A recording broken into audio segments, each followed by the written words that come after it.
Before we step into this story together, I want to be clear about what's ahead. We're going to talk about the murder of a 21-year-old British student in Italy, a crime scene inside a student house, theories of sexual violence, and years of intense legal and media scrutiny focused on a handful of young people. I'm not going to linger on graphic detail, but the facts themselves are heavy. A young woman killed far from home, families pulled into courtrooms, and reputations torn apart on front pages around the world. If that's too much for you right now, it's absolutely okay to click away. Take care of yourself first. If you stay, I want you to remember one name at the center of everything: Meredith Kercher. Because for years, this story was told as the Amanda Knox case. Tonight, we're going to walk through what actually happened in Perugia, why the legal process in Italy looked so confusing to American eyes, and how, even after final acquittals, the questions didn't completely go away. We'll start with who Meredith was before she became a headline. In 2007, Meredith Kercher was a 21-year-old student from South London, studying European politics and Italian at the University of Leeds. She was bright, funny, close to her parents and siblings. Friends described her as warm, a little shy at first, with a dry sense of humor and a real love of languages. That fall, she did what thousands of students do every year. She went on a study abroad program. Her destination, Perugia, Italy. If you've never seen Perugia, picture a medieval hilltop city in central Italy. Stone walls, narrow streets, arches and staircases, cafes spilling out onto piazzas. It's exactly the kind of place British and American students picture when they imagine a year abroad. Charming, old, just exotic enough to feel like a movie set. Meredith shared a small cottage on the slope below the city walls with 3 other young women, 2 Italian roommates and 1 American, 20-year-old Amanda Knox from Seattle. The living situation, by most accounts, was normal for a group of students thrown together in a new country. The Italian roommates had their own routines, studies, and boyfriends. Meredith, sociable but serious about her work, spent time with English friends on her program, went out dancing, explored the city.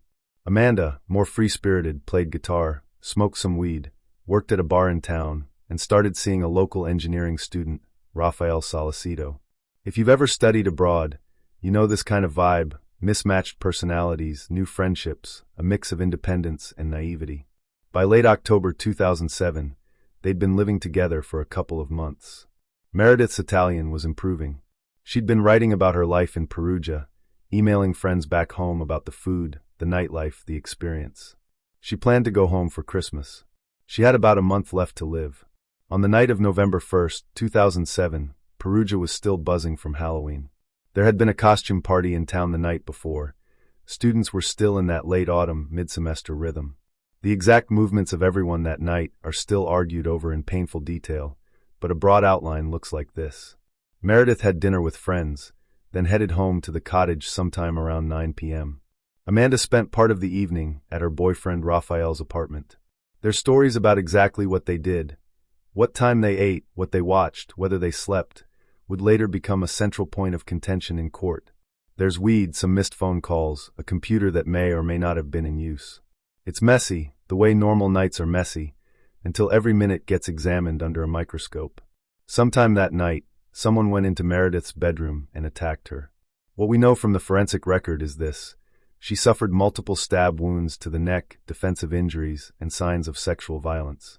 Her room showed evidence of a struggle: blood, overturned furniture, her belongings scattered. Her body was partially covered with a duvet. After that, the house went quiet.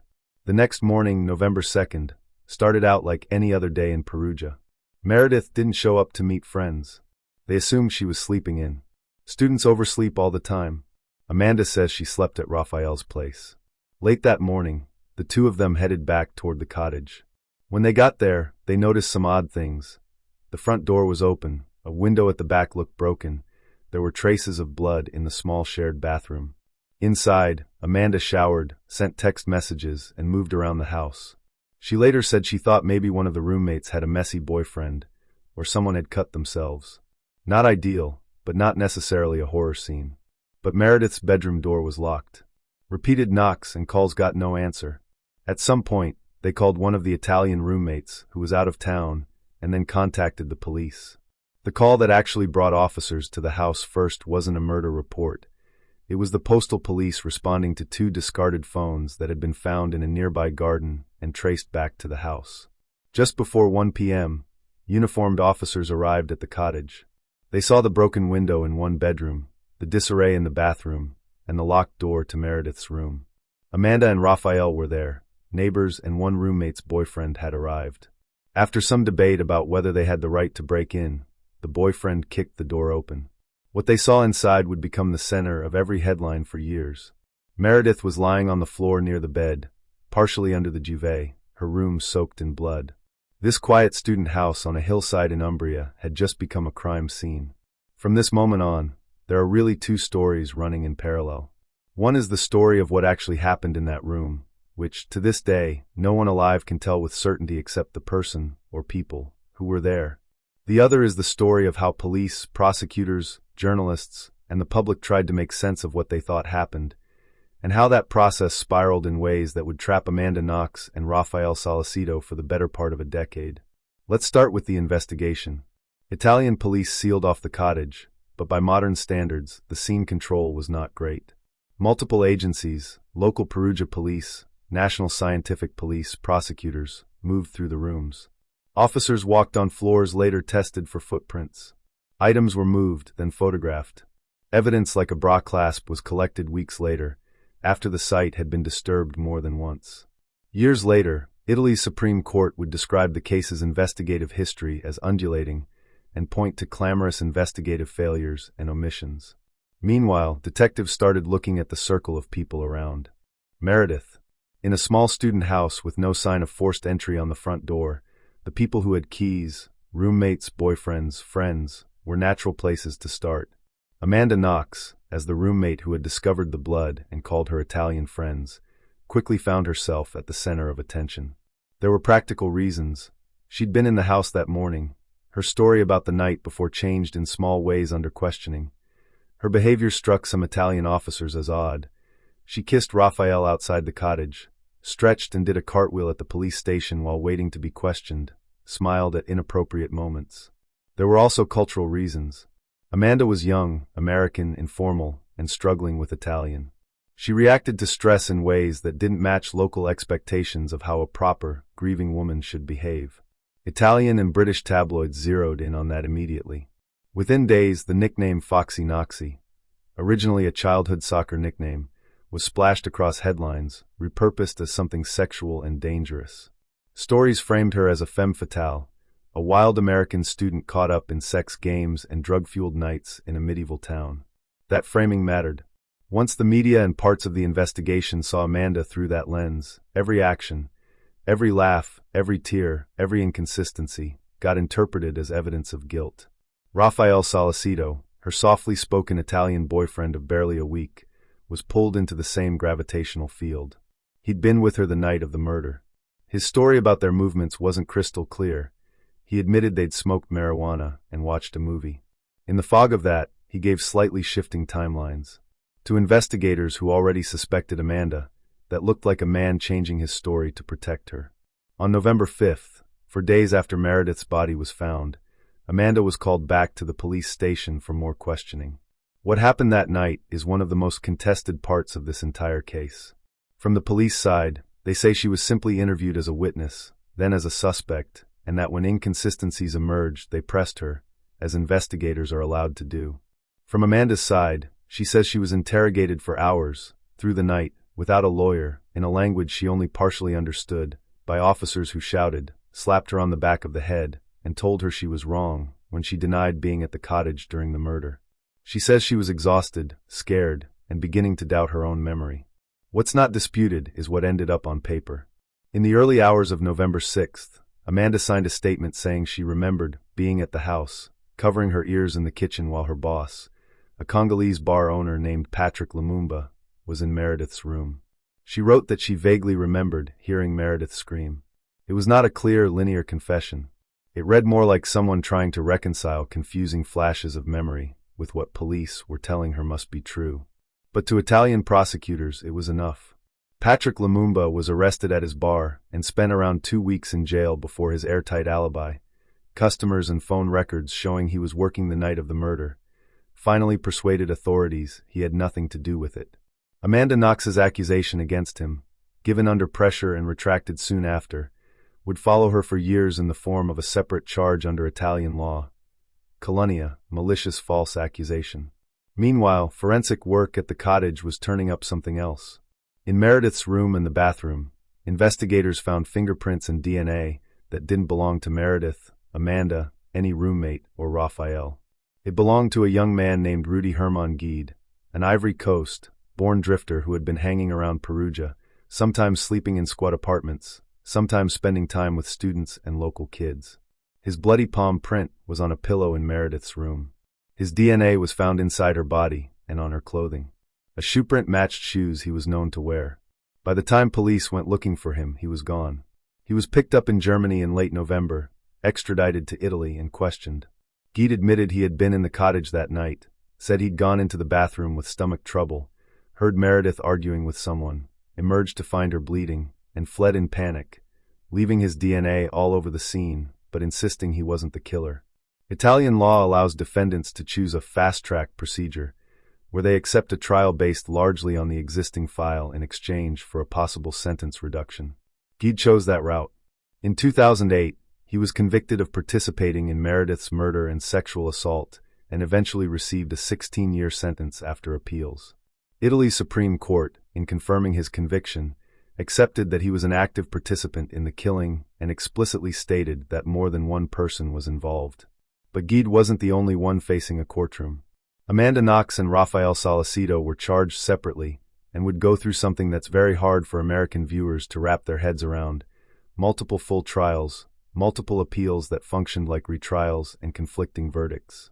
To understand why, we need to pause the story and talk about how the Italian system works. Italy, like most of continental Europe, uses a civil law system. The United States is a common law country. That difference shapes everything from how trials are run to what an appeal means. In broad strokes, in the U.S., criminal trials are adversarial. Prosecutors and defense attorneys present their cases to a jury and judge. Appeals are mostly about legal errors. Did the judge apply the law correctly? Were the jury instructions proper? Not about redoing all the fact-finding from scratch. In Italy, criminal trials are technically adversarial, but sit on top of a civil law foundation. There are typically 2 professional judges and 6 lay judges, citizen jurors, together on the bench. They all deliberate and vote. And crucially, appeals can be full rehearings of the evidence, with new witnesses, new expert reports, and a new verdict. Every verdict has to be followed by a written motivation report, hundreds of pages explaining how the judges interpreted the evidence.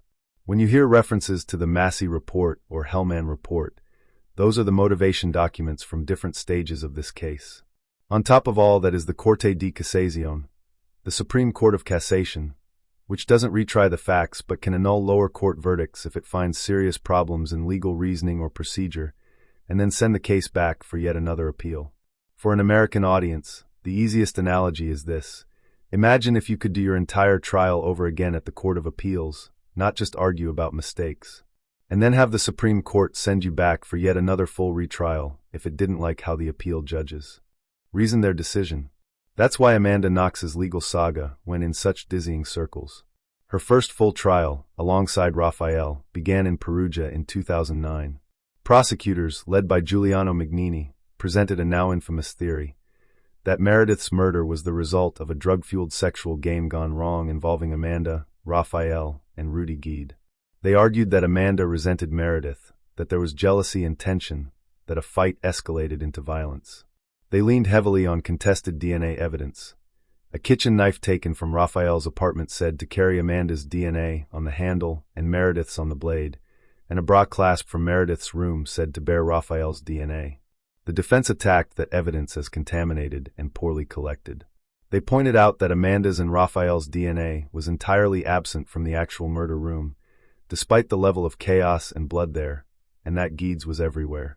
They argued that police had misread Amanda's behavior and that cultural stereotypes about wild American girls were coloring the case. Outside the courtroom, the media circus grew. British tabloids portrayed Amanda as a manipulative she-devil. Italian papers debated the moral decay of youth, drugs, and promiscuity. American outlets tended to rally to Amanda's side, painting her as the victim of an archaic foreign justice system.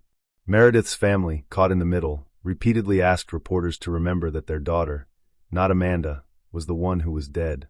In December 2009, the Perugia court delivered its verdict. Amanda Knox was found guilty of murder and sexual assault and sentenced to 26 years in prison. Raffaele Sollecito received 25 years. For many around the world, that might have seemed like the end. In the U.S., once a jury returns a guilty verdict and you lose your direct appeal, that's usually it. There are post-conviction options, but they're narrow and rarely overturn a case. In Italy, it was only the beginning. Amanda and Raffaele appealed. In 2011, their appeal was heard by a new panel in Perugia, presided over by Judge Claudio Hellman. The court ordered independent experts to re-examine the two most controversial pieces of physical evidence, the knife and the bra clasp. The independent report was scathing. It said the alleged Meredith DNA on the knife blade was too low to be reliable, and that the kitchen knife, which did not neatly match the wound pattern, had likely never been the murder weapon. It criticized the way the bra clasp had been collected, weeks after the murder, picked up off the dusty floor with gloved hands that had already touched other objects. Contamination, they concluded, could not be ruled out. This was a huge deal.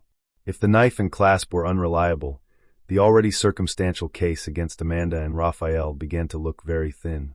On October 3, 2011, the Hellman court acquitted them of murder, stating that the evidence simply didn't rise to the level of proof beyond a reasonable doubt. They were ordered released after 4 years in prison. Outside the courtroom, Amanda collapsed in tears. Raffaele hugged his lawyers. That night, Amanda flew back to Seattle to an airport full of cameras and a waiting American press, who largely framed the whole thing as a triumph of truth over a broken foreign system. But in Italy, the case was not closed. Prosecutors appealed the acquittal to the Supreme Court of Cassation. In March 2013, the Cassation Court annulled the Hellman acquittals, calling the reasoning contradictory and ordering a new appeal trial, this time in Florence, not Perugia. To American eyes, this looked like double jeopardy. How could someone be acquitted and then tried again? Under Italian law, until the Cassation Court confirms a verdict, nothing is truly final. There is no constitutional bar against being retried after an acquittal at the appeal level if that acquittal is annulled for legal or logical flaws. So in 2013 to 2014, the entire case more or less started over. The Florence Appeal Court re-examined the record. They did not order the same kind of independent forensic review. In January 2014, they reconvicted Amanda and Raffaele, this time sentencing Amanda to 28.5 years, Raffaele to 25. Amanda remained in the U.S. Italy tried her in absentia, which its system allows. Once again, the case went up to cassation. On March 27, 2015, Italy's highest court issued a final decision, and it was dramatic. The court definitively acquitted Amanda Knox and Raffaele Sollecito of Meredith's murder, clearing them for not having committed the act. It criticized the investigation as marked by stunning investigative deficiencies and noted the absence of reliable physical evidence linking them to the murder room. It found the Florence court's reasoning insufficient and said the overall case against them was too contradictory and weak to support a conviction. In Italian law, that 2015 cassation ruling was the end of the road on the murder charge.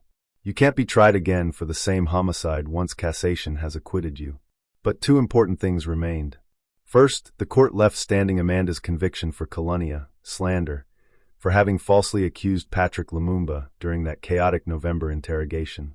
The 3-year sentence for that was considered served by the time she'd already spent in prison. Second, for Meredith's family, the acquittal didn't magically answer the question that mattered most. What actually happened in her room that night? By 2015, only one person was still convicted of Meredith's murder, Rudy Guede. He had served most of his 16-year sentence on a reduced schedule and was granted early release in 2021 after about 13 years. Italian courts had long said they believed more than one person was involved in the killing. But with Amanda and Raffaele acquitted, no one else has ever been charged. So for many observers, the narrative settled into a kind of uneasy compromise.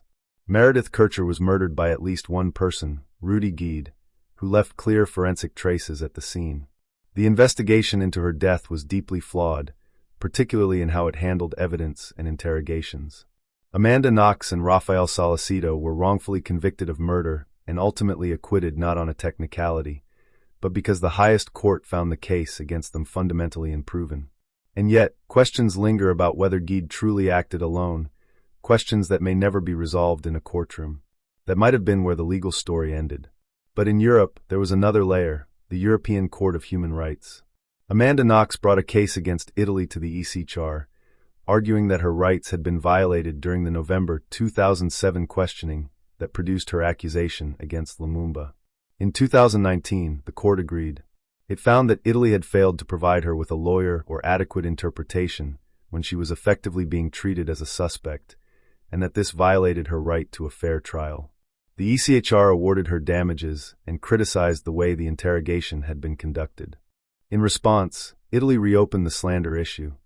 Not the murder, but the question of whether Amanda's handwritten note about Lumumba, separate from her spoken statements, still counted as a malicious accusation once the tainted interrogation was set aside.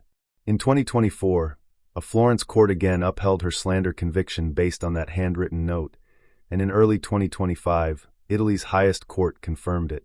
No extra jail time was added. The 3-year sentence remained credited to the time she'd already served. But it meant that, on paper, her legal record in Italy is still not entirely clean. Amanda, now back in the U.S., a mother and an advocate for the wrongfully convicted, has called this surreal, and compared it to being gaslit by a system that acknowledges her rights were violated and yet still labels her a liar in this one crucial respect. For Patrick Lumumba, the man she named under pressure, the slander conviction is a form of vindication, official recognition that he was falsely accused and jailed, however briefly, for a murder he had nothing to do with. Meanwhile, Rudy Guede's post-prison life has been complicated. After his release in 2021, he kept a relatively low profile for a time. But in 2025 he is scheduled to face trial on new, separate allegations of sexual assault involving an ex-girlfriend, charges he denies, and that, legally, are unrelated to the Kercher case. All of this can feel overwhelming. Multiple trials, overlapping jurisdictions, appeals, European courts, slander charges. And if you were following the story through headlines alone, it probably felt like whiplash. 1 year. Foxy Knoxy guilty. A couple of years later, Knox freed. Then, conviction reinstated. Then, acquitted forever. Then, still guilty of slander. It's no wonder so many people, especially in the US and UK, got confused about what was actually going on. So let's slow down and talk about what this case shows us beyond the who did what. First, it shows how different legal systems can clash with public expectations. In the US, we're used to a single dramatic jury verdict and maybe one big appeal. The idea that an appeals court can conduct a full retrial, with its own jurors and judges, and then have that entire outcome thrown out, is foreign to us. We're also unfamiliar with the way Italian judges must write detailed motivation reports, and how those documents themselves become battlegrounds, quoted and dissected line by line. Second, it shows how fragile early investigations can poison everything. Once police and prosecutors formed a mental picture of Amanda as the hub of the case, shaped by her behavior, her mistakes, and the disastrous Lumumba accusation, it was very hard for them to let go of that narrative, even as forensic evidence pointed strongly to someone else. This is confirmation bias. We tend to notice and remember evidence that fits our first theory and downplay what doesn't. Third, it shows the power of media framing. British tabloids, Italian papers, American networks, they all told different versions of the same story, partly because they were playing to different audiences and partly because they were operating inside different cultural assumptions. In Italy, the case was sometimes discussed as a morality tale about youth, sex, and foreigners in a small city. In the US, it often became a story about an American girl in the clutches of a confusing foreign justice system. In that tug-of-war, Meredith Kercher, the victim, was too often reduced to a backdrop. Her family has spoken about how painful that was. They lost a daughter and watched as the world argued over the woman accused of killing her, as if the central tragedy was the legal ordeal, not the fact that Meredith never came home from Italy. We can hold both truths. That Amanda Knox and Raffaele Sollecito went through something no innocent person should endure. Years in prison, public vilification, a legal roller coaster. And that none of it compares to what happened to Meredith Kercher in that small bedroom on November 1st, 2007, or to what her parents and siblings have carried since. Finally, this case shows how justice and certainty are not the same thing. Legally, in Italy we have answers. Rudy Guede is the only person definitively convicted of Meredith's murder. Amanda Knox and Raffaele Sollecito have been definitively acquitted of that murder. Amanda remains convicted of slander against Patrick Lumumba, a conviction that courts have repeatedly upheld. Outside the courtroom, people still disagree. Some believe the original three-attacker theory, convinced that Guede, Amanda, and Raffaele shared responsibility, despite the acquittals. Others believe Guede acted entirely alone, and that Amanda and Raffaele were pulled into the case because of a badly handled investigation and a toxic media environment. Still others occupy a kind of uneasy middle ground, accepting the acquittals as legally correct while feeling that some things about that night in Perugia may never be fully known. If you came into this story with your mind already made up, I'm not here to flip you to the other side. What I do hope is that walking through the details, slower than the headlines ever did, helps you see how complicated it really is, and how easy it is for all of us, watching from afar, to project our own fears and biases onto people we've never met. At the heart of this case is a young woman who went to Italy to study a language and never got to use it in the life she imagined. So wherever you are right now, on a commute, sitting on your couch, lying in bed with headphones in, I'd ask you to take a quiet moment and say her name to yourself. Meredith Kercher. Not just Amanda Knox's roommate, a daughter, a sister, a friend, a student who loved languages and travel, and who should have had decades to decide who she wanted to be. The law has done what it can do. Courts have written their hundreds of pages. Sentences have been served. Appeals have been exhausted. What's left for the rest of us is to remember that behind every sensational case is a real human being whose life was cut short, and to be a little more careful the next time a story like this breaks, about how quickly we let the headlines tell us who to fear and who to blame.